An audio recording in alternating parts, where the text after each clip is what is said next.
December 25 तारिख रे खाता को आसिबो सुभद्रा टंका जहाँकि एथर प्रथम किस्तिर चतुर्थ पर्याय टंका दियाजिबो।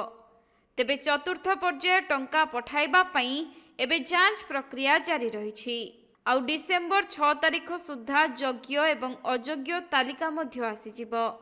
महानगर निगम ब्लॉक स्तर रे तालिका प्रकाश पाइबो। एथि सहित परवर्ती 7 दिन आपत्ति एवं अभियोग ग्रहण कराजिबो।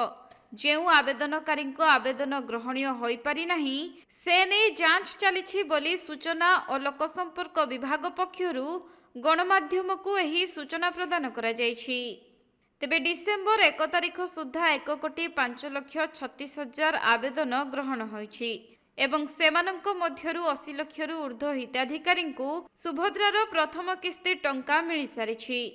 अन्यपटे सुभद्रा योजना पई जिल्लावारी जांच आरंभ होई जाइछि, जहाँकि जेउ स्थान गुड़िकरे कम पंजीकरण होइछि सेही स्थान को सरकार फोकस रे रखिछंती। एहा व्यतीत जेउ सबु जिल्ला रे अधिक आवेदन खारज होइछि सेही स्थान गुड़िकरे सीडीपीओ तत्वावधान रे जांच प्रक्रिया आरंभ होइछि।